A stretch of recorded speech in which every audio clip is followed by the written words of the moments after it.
नमस्कार दोस्तों, फिर से स्वागत है आपका आपके ही चैनल आपके ही यूट्यूब परिवार में। तो आज देखिए चर्चा करेंगे नेपाल के बारे में, क्योंकि नेपाल से जो है बहुत ज़बरदस्त खबरें आ रही हैं। शायद वो आपके पास भी पहुंच रही हैं और नो डाउट मेरे पास में भी पहुंच ही रही हैं कि किस तरीके से जो है करेक्शन को लेकर के, करेक्शन मतलब कि गिरावट को लेकर के जो है कंटिन्यू जो है बोला जा रहा है कि बड़ी इलायची जो है नेपाल में ज़बरदस्त गिरावट उसके अंदर देखने को मिल रही है, या फिर रेटें नहीं मिल रही है, या फिर ऐसा भी बोला जा रहा है कि बिकवाल जो है मतलब माल देने वाले नेपाल में बहुत ज़्यादा आ गए हैं।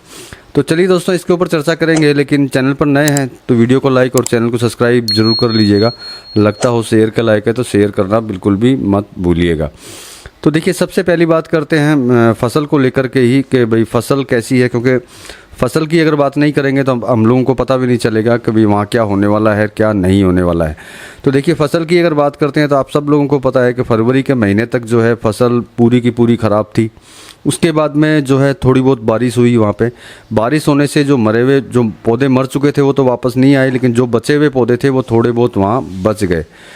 तो इस बात से तो आप लोगों को पता चल जाता है कि भाई अगर फसल ज़्यादा अच्छी आती वो तब आती जब जो पौधे मर चुके थे वो ज़िंदा हो जाते।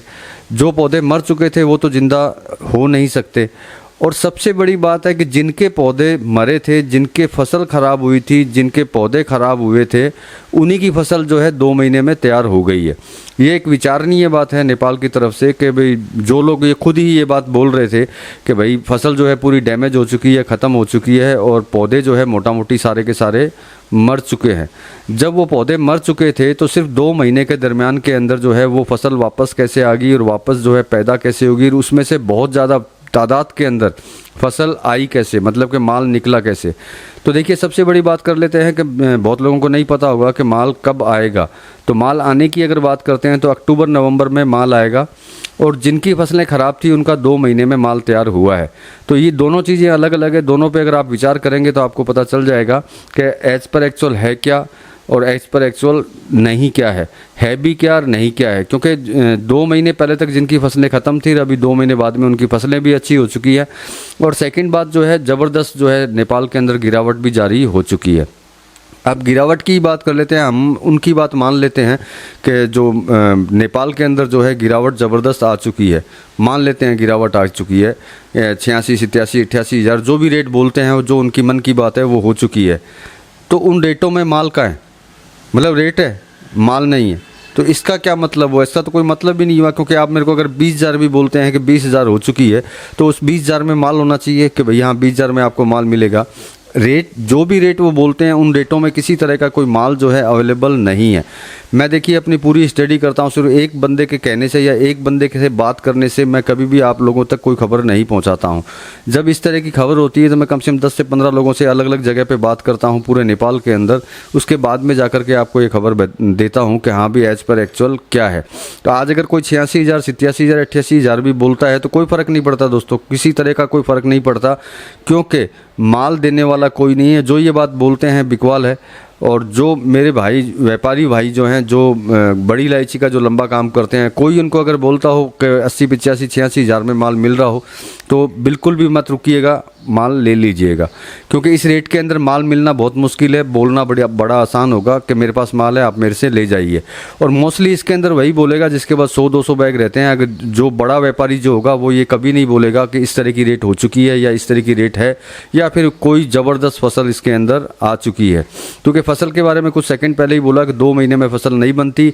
आज अगर मैं ये बात बोलता हूँ कि फसल ख़राब है और 1 दिन, 2 दिन, 10 दिन, 20 दिन, महीना भर बाद में आपको बोलता हूँ कि फसल बहुत ज़बरदस्त है, तो इसका मतलब ये हुआ कि या तो वो झूठ बोल रहा है या फिर उसके पास स्टडी नहीं है या फिर उसको जानकारी नहीं है।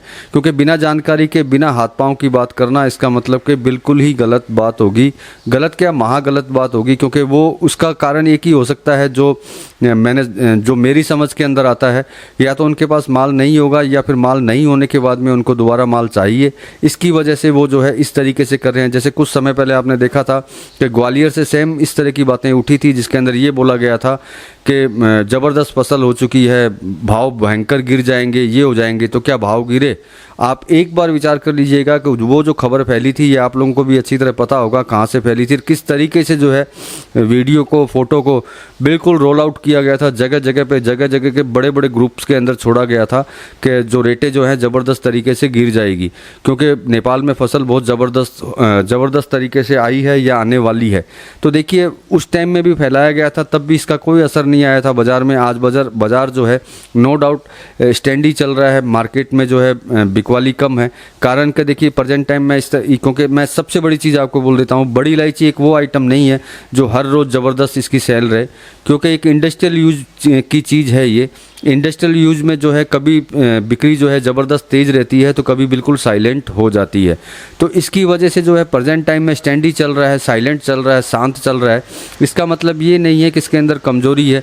अब देखिए करेक्शन की अगर बात करते हैं तो वो कभी भी किसी भी समय पे आ सकता है, वो अलग बात है।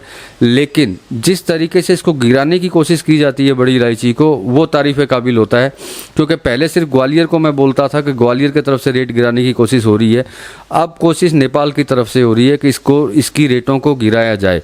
मान लेते हैं कि नेपाल की तरफ से कोशिश होकर के गिराने की कोशिश की जा रही है, तो गिराने के बाद में माल तो चाहिए, क्योंकि जो गिराएगा, जो रेट नीचे देगा, तो उसको माल भी देना होगा। या फिर सिर्फ वो जो बोलते हैं कागज़ों में ही पैदा कर लेगा, या व्हाट्सएप में ही पैदा कर लेगा, या यूट्यूब में ही पैदा कर लेगा, या फिर वो सिर्फ लिख करके ही माल देगा, लिख करके ही माल लेगा, ये मुझे समझ में नहीं आता। क्योंकि अगर उनके पास इस रेट का माल है तो नो डाउट इंडिया के अंदर बहुत बड़ी बड़ी मंडीज हैं, किसी से भी बात करके माल बेच सकता है अगर बिकवाल ज़्यादा है तो। कमेंट्स लिखने की या फिर ग्रुपों में मतलब रोल आउट करने की क्या ज़रूरत है कि भाई ये रेट हो गया, वो रेट हो गया। तो भैया बेचो ना माल, बेचो माल। जो खरीदने वाला होगा इस भाव के अंदर ज़रूर खरीदेगा, क्योंकि उसको इसके आगे का भविष्य पता है। क्योंकि अभी तो ये सिर्फ तेज़ी है, क्राइसिस की तेज़ी तो अभी पूरी बाकी पड़ी है, वो क्राइसिस तो अभी चालू ही नहीं हुई है। क्योंकि क्राइसिस अभी आपको इसलिए नहीं दिखाई दे रही कि बाज़ार के अंदर बिक्री अभी स्लो चल रही है। इसका कारण मैंने अभी कुछ सेकंड पहले आपको बोला है कि ये घरों में आने वाली चीज़ नहीं है। बड़ी इलायची इंडस्ट्रियल यूज होने वाली चीज़ है। इंडस्ट्रियल यूज में होने वाली जो चीज़ है उसमें एकदम कंटिन्यू रेगुलर तेज़ी नहीं चलती है, कभी एकदम से ज़बरदस्त तेज़ी रहती है, तो कभी ये साइलेंट वे के अंदर चली जाती है। इस बार का जो साइलेंट वे चल रहा है, इसका कारण दूसरे कारण है जो आप भी जानते हैं कि कैसा माहौल अभी पूरे भारत के अंदर चल रहा है। उस माहौल के कारण जो है प्रेजेंट टाइम में जो है ये साइलेंट चल रही है। तो मतलब कि सबसे बड़ी चीज़ ये होगी कि नेपाल में जो गिरावट आएगी या नहीं आएगी। तो देखिए नेपाल में गिरावट मेरे हिसाब से किसी तरह की कोई गिरावट नहीं है। अगर गिरावट है भी तब भी माल नहीं है। अगर कोई बोलता है कि वहाँ माल जो है ज़बरदस्त तरीके से लोग बेच रहे हैं, तो मुझे ऐसा लगता नहीं है। और अगर बेच रहे हो तो मैं व्यापारियों से यही बोलूँगा कि सस्ते भाव में माल मिल रहा हो, लेने से मत चूकिएगा, क्योंकि इतना सस्ता शायद नेपाल में दोबारा ना मिल पाए। और जो ये बोल रहे हैं कि इतना सस्ता मिल रहा है, उन्हीं से कांटेक्ट कीजिए, जिससे कि उनका भी पता चले कि उनके पास माल है कितना माल आपको दे सकते हैं। क्योंकि अगर वो 100-200 बैग की अगर बात करते हैं तो कोई मतलब निकलता नहीं है, ना तो उनके माल का मतलब निकलेगा, ना ही उनकी रेट का मतलब निकलेगा। क्योंकि उनका काम होगा सिर्फ बोलना, क्योंकि पैनिक में ला कर के काम करना, पैनिक में ला कर के रेटों को गिराने की कोशिश करना, वो कभी सही आदमी नहीं कर सकता। अगर उनके पास इतना माल है तो उनको 100% इंडिया में माल बेच देना चाहिए उनको, और इंडिया से अपना पैसा ले लेना चाहिए। क्योंकि जब उनके पास बिकवाल बहुत है, रेट भी डाउन है, तो मेरे हिसाब से उनको बेचने की कोई टेंशन नहीं है। वो भारत की किसी भी मंडी से कॉन्टेक्ट करके माल को अच्छा खासा बेच सकते हैं। और अपनी जो कमाई है, उनको लगता हो कि इन रेटों में उनको कमाई हो रही है, तो वो अपनी कमाई इसके अंदर ज़बरदस्त तरीके से कर सकते हैं। बाकी मुझे ऐसा लगता है कि जैसा पहले ग्वालियर में किया गया था, आज से 10 से 12 दिन पहले ही, जो शायद आप लोगों ने, मैंने जो अभी कुछ सेकंड पहले ग्रुप के अंदर जो सर्कुलेट किए गए थे फोटो वीडियो सारे, तो उसी तरीके से ये सेम तरीके से वापस किया जा रहा है। तो पिछली बार भी कुछ नहीं कर पाए थे, कुछ हो नहीं पाया था, ज़्यादा गिरावट नहीं आ पाई थी। आज भी अगर इसके अंदर करेक्शन आ रहा है तो वो करेक्शन का कारण आपको अच्छी तरह पता है कि किस वजह से जो है ये करेक्शन इसके अंदर चल रहे हैं। तो मेरे हिसाब से अगर लगता हो कि हाँ भाई ये 86-87 हज़ार में रियल में अगर माल मिल रहा है, तो इसको पकड़ने की कोशिश कीजिए, बहुत बढ़िया रहेगा। क्योंकि अगलों का माल निकल जाएगा, आपके पास माल आ जाएगा, अगलों की टेंशन ख़त्म, क्योंकि अगले के पास बिकवाल ज़्यादा है, माल ज़्यादा है, आपको माल की ज़रूरत है। रही गिरावट की बात, तो हम उनकी गिरावट को ही मान लेते हैं कि भैया नेपाल में गिरावट है तो भैया माल देते रहिए और जो है भारत के अंदर माल लेकर के आते रहिए। क्योंकि उनके कहने का मतलब तो एक तरह से ये हो गया कि सारा माल जो है अब फ्री में बंटने लगा है, क्योंकि फसल जो है बहुत ज़्यादा हो गई है। अब आप एक विचार कीजिएगा कि फसल बहुत ज़्यादा हो गई है, तो क्या वो 2 महीने में फसल कट करके आ भी चुकी है क्या, कि जिससे कि रेटों में गिरावट आएगी? देखिए, गिरावट तब आती है जब माल होता है, और माल बहुत ज़्यादा होता है तब बहुत ज़्यादा गिरावट होती है। जब माल ही नहीं होगा तो गिरावट कहाँ से आएगी, ये मुझे समझ में नहीं आता। आपको अगर समझ में आता और आपको इस भाव में माल मिल रहा हो तो आप अपना जो है विचार कर सकते हैं कि आपको इसमें आगे माल लेना चाहिए या फिर नहीं लेना चाहिए। क्योंकि मुझे तो लगता है अगर इतने कम भावों के अंदर अगर माल मिलता है तो लेना ठीक है, क्योंकि अभी तो पूरे 6, 7, 8 महीने बाकी पड़े हैं। अक्टूबर नवंबर के अंदर फसल आने में बहुत लंबा समय बाकी है। उस समय से पहले ही ये अपनी चरम सीमा के ऊपर पहुंच जाएगी। तब तक आप अपना जो बेनिफिट, प्रॉफिट, जो भी आप बोलते हैं इसको, वो लेकर के इसमें से निकल सकते हैं। क्योंकि आने में अभी नई फसल आने में बहुत समय बाकी है। उस फसल का असर ये अभी से दिखा रहे हैं। ऐसा लगता है कि जो फसल अक्टूबर नवंबर में आने वाली है वो इनके घर में कटिंग होके पहुंच चुकी है और वो ड्राई प्रोसेस के अंदर चल रही है, और कल परसों ही बाज़ारों के अंदर पहुंच जाएगी और बाज़ार जो है धमाक करके गिर जाएंगे।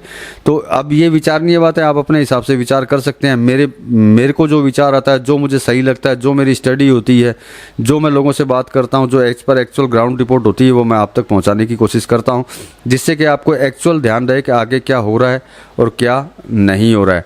बस इन चीज़ों से आपको अगर सब कुछ समझ में आता है तो ठीक है। अगर मेरे से पर्सनल एडवाइस लेना चाहते हैं तो स्क्रीन पे नंबर है, आप व्हाट्सअप कर दीजिएगा, आपको मेरी तरफ से पर्सनल एडवाइस भी मिल जाएगी। तो चलिए मिलते हैं अगले वीडियो में अगली जानकारी के साथ में। तब तक के लिए धन्यवाद।